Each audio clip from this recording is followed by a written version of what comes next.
I'm Mara Webster with In Creative Company, and today I'm thrilled to be talking about the wonderful film Flora and Son. We are joined by writer and director John Carney, music producer and composer Gary Clark, and producer Anthony Bregman. And John, starting with you, I wanted to talk a little bit about the partnership that you had with Eve Hewson in really developing the character of Flora, and just the way that the two of you really allowed her to be a character that has a lot of sharp edges, but we understand where a lot of them came from, and then finding how much did you want to soften those edges throughout the journey of the film, because you don't completely flip her into someone completely different who's suddenly a very soft person. She still has those edges, but in a very different kind of loving, caring way with her son. Well, I'll credit a friend and collaborator of mine, Tom Hall, who I've worked with 100 times, and I gave the script early on to him to have a read through. He's a fellow writer-director. And he came back to me with one note, which was like, the script's really great, but don't turn her into John Carney in the last third. And it was a very helpful note, because it was like, oh yeah, I am actually getting her just to speak a bit like me and, you know, start to kind of break through. And it was bullshit, and it was a good note. And it's very important not to do that exact thing. But Eve owned that. You know, it's one thing to write a character has sharp edges, and you feel good about yourself as a writer when you're like, oh, I didn't just write black and white, you know, good, bad, evil. You know, I wrote a complex Tony Soprano-like character. But when you get James Gandolfini or Eve to play a role, then you're doubly blessed, because it's like, now it's up to the actor to sell that to an audience, to go, you can look at me and hate me that minute, but you'll like me this minute. Then I'll make you laugh. Then I'll trip you up. Then I'll be bad again. And that's what great acting really is, you know, is the idea that I can do a shitty thing, but you can understand as an actor, I can make you understand why I did that. Yeah. And Gary, in doing the music for a film like this, what I love is we get these kind of finished versions of songs, but we also get to see the journey of music coming together and really look at kind of the process and the creative side of composition from characters who are just learning it themselves. And so I was really interested in that facet of your job being something very different, where it's not just about what does the final version sound like, but what are those little elements and building blocks going to look like along the way? Yeah, well, we had to really reverse engineer those things. In a way, what we did was write the finished version of the song, or the better version of the song, and then sort of go, well, what's the journey to this song? Because it's not the same journey as you got writing it. You've got to write Joe Gordon-Levitt, or Jeff as he's called in the movie. You've got to write his journey. What would he write before Flora helps him elevate this song? It was really fascinating. I'd never done anything like it before in my life, but it was a great process. It was fun. I love that. And Anthony, in talking about the pre-production and kind of story development phase of making a film with John, this film must be a little bit different in terms of that stage of development, because you have the script as a whole, and there's a lot of conversations about story and character at that stage of filmmaking. And yet with this, there were kind of these pieces that were still coming together, because music composition and certain songs were written during production. And so how did those conversations and that idea of like shaping character and shaping story flow a little bit differently, knowing, okay, well, here's a page where we will have something, but we're still on the journey to figure out what this piece is going to be, and that's okay? Well, it's terrifying, and it's definitely, you know, it makes everyone's, you know, job a lot easier when everything is known beforehand.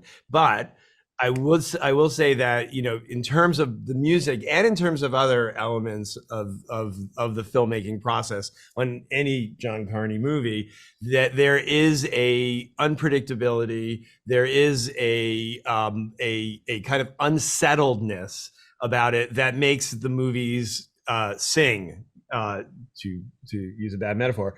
But really his movies feel alive because they're not, you know, pre-produced exactly in the way that they're going to be produced. They feel real, and they feel unpredictable and interesting and funny in surprising ways, because they're really coming together as he goes along. And John, who comes from music himself, is a band leader, you know, and he is using everybody in the process, the actors, the crew, the locations, Gary, as part of this process of creating things as it goes along, and inventing kind of the integrity and authenticity of the world that he's shooting, because the circumstances around the shooting are really authentic because they're happening as we shoot. Yeah.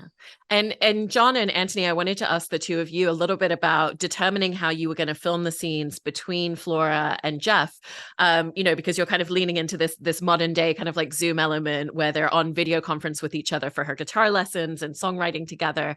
And yet there's such an intimacy in the way that it's captured because of how you kind of built spaces for them to physically be next to each other in rooms next to each other with earpieces and, you know, using more than one camera crew. And so I was just interested in the conversations that led up to figuring out not just the logistical elements, but what was important for the emotional heartbeat of those scenes. Well, I think that probably to illustrate Anthony's previous point, I was like, will we do it on Zoom and film it? And he was probably like, I think we're going to have to do a little bit more filmmaking. And so he called a very important production meeting in which we actually ironed out the surprising and many and numerous tricky parts of making something seem very simple.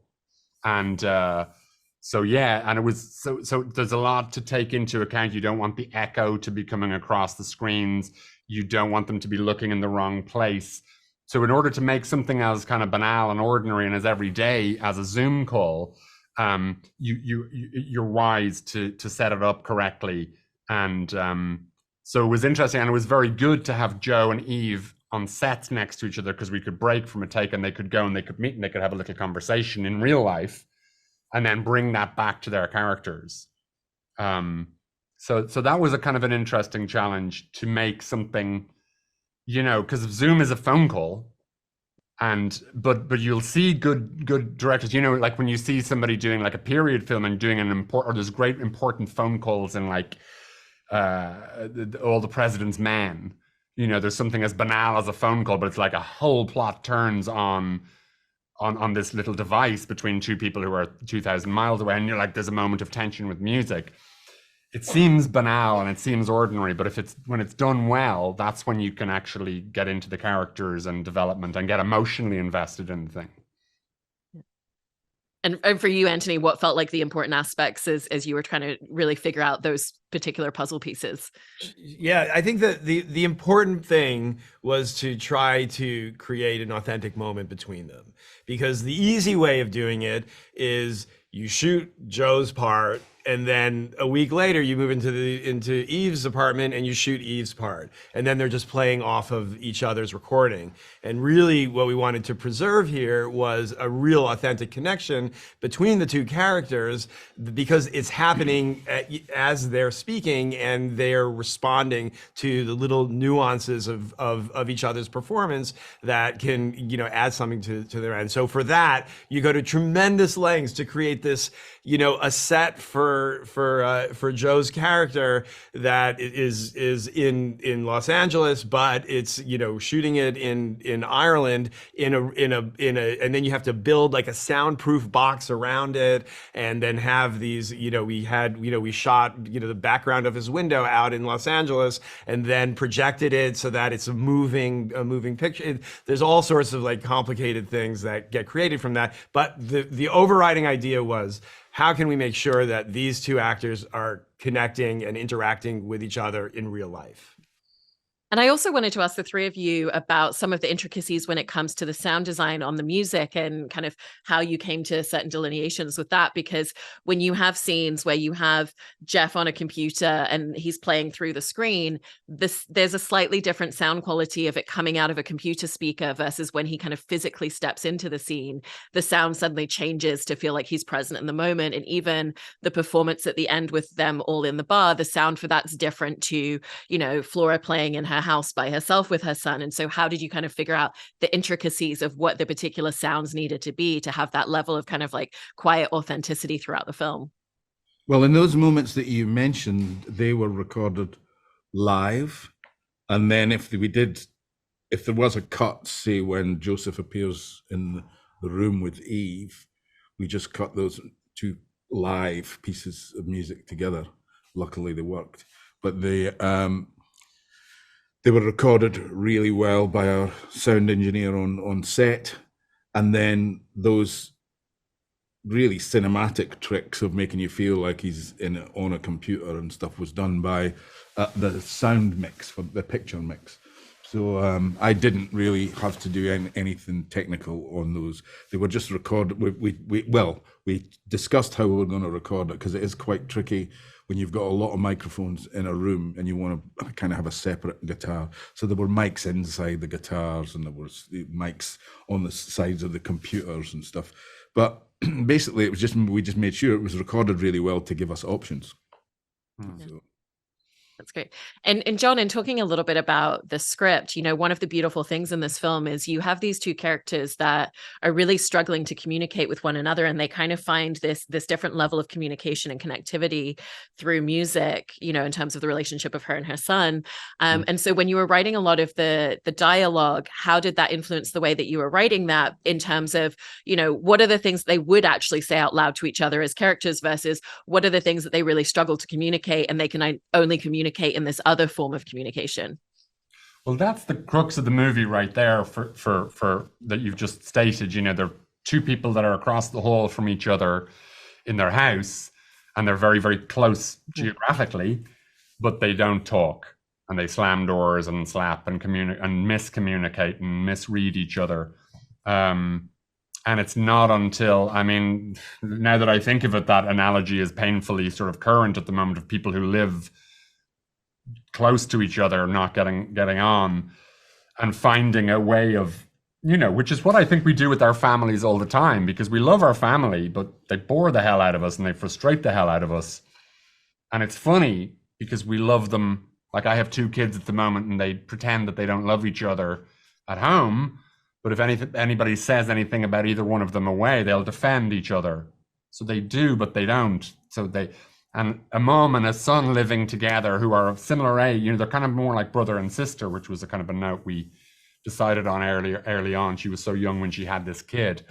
But they find a new way of kind of communicating, and they're able to say important things to each other through that scene in the end, where she's able to say, I made the mistake of trying to live your life or trying to get you to live my life, and I'm not doing that anymore. I'm going to live my life, and it's over here, and you can come into it. And he comes back to her with this rap in a weird sort of like because I never thanked my mother for stuff she did for me, because it just would have been fake. So I never had that Hollywood moment when I said, you know what, Mom? Thanks. It just didn't happen, because Irish people don't talk like that. But they do make films for their mothers years later, or write rap songs, or you have to find the clues. And that's the sort of subtlety of human interaction. It's like, it should never be literal, and you should always have to search for it a little bit, and particularly in movies anyway. And in terms of particularly that song at the end, I wanted to ask you and Gary about writing a song and kind of like finding those edges where it doesn't need to be quite as finely tuned and polished, because usually when you're writing music, you're trying to write the best song and make it as polished as possible. But for this, it's a 14-year-old boy who's like been teaching himself, and he's got some, he's got an inherent skill for it, but he's still learning, and his mom is doing this for the first time, and it's a vulnerable space for her. So she has nerves coming into it. And so how did that influence the way that you were putting together, composing and producing this performance and this song for the culmination of the film, but making sure that it still felt very realistic to who the characters are? Well, that's precisely why I think we should win an Oscar for it. Because it's like, you couldn't get, because we were like, it can't be, this is real musical filmmaking. And the more truthful that gets in cinema, for me, the better films are going to get. So the less about writing the most incredible song, because we've seen from Taylor Swift, she can make 50 of them. Great songwriters can bang, bang, bang, bang, bang, bang, bang. Great song, great song, great song. What is it like to write a song that isn't just about being the best song in the world? Because even though that's hard, there are millions of brilliant songs out there. They're on YouTube, and there's trillions of incredibly brilliant songs. What is it to make a song that has flaws in it, that does go on a bit too long, but is about character and about drama and about plot development. For example, you could say Singing in the Rain is not the best Tin Pan Alley song ever written. It really isn't. You know, it's a naive, nice thing.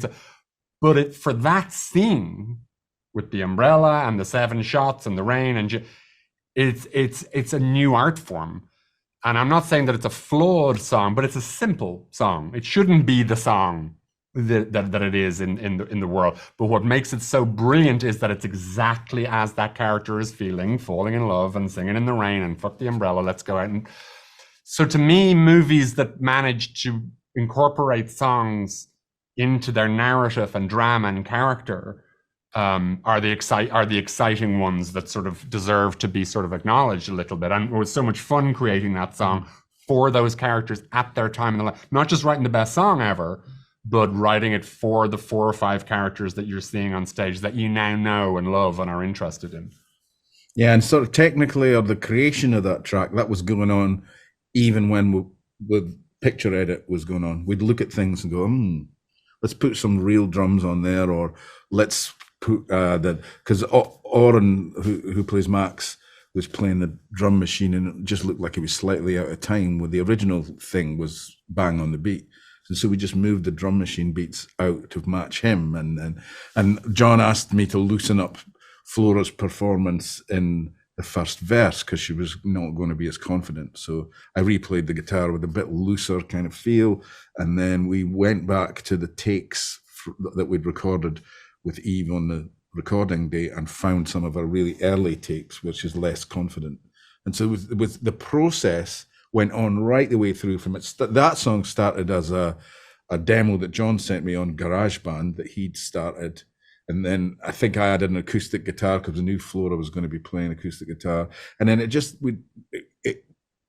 was built up all the way through the filmmaking. Even the day that they shot, it would have been a different track to what we ended up with in the end, you know.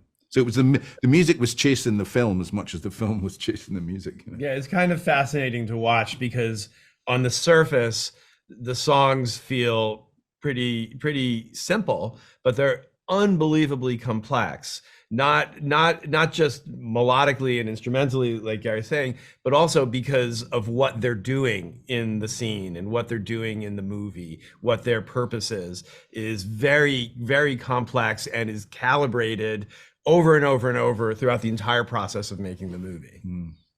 And lastly, for you, John, I wanted to ask about how you kind of determined what is the endpoint for Flora as a character in this film, because it feels like it was so important that it wasn't all of a sudden she's going to have this meteoric rise to success as a musician, but it's about what does it do for her in her personal life and the confidence that it gives her. So it's more of an introspective journey. So how did you find how much growth you wanted to give her versus how much growth you still wanted to leave us with for her to have in the future? It's the tricky question because when you're doing it, there's like, I have to be true to the character, but I know there's going to be people who are moaning about the film not having the big climactic ending, but you're like, I have to avoid the temptation to ever have her achieve too much. And for some people, thankfully it's very small numbers, that's not enough. They're looking for something more epic, which is fine. And we go to the movies to see big things happen, and that's fine. But we also need movies to ground us and to go.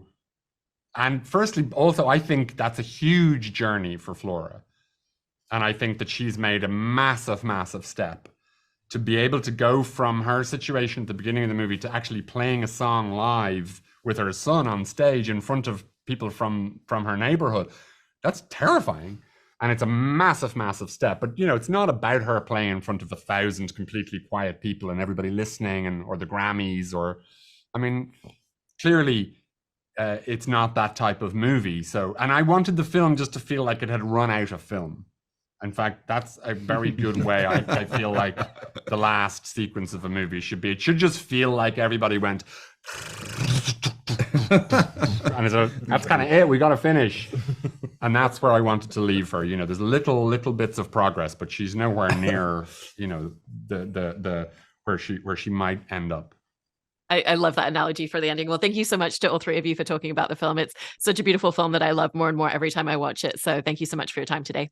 Thank you. Thank you.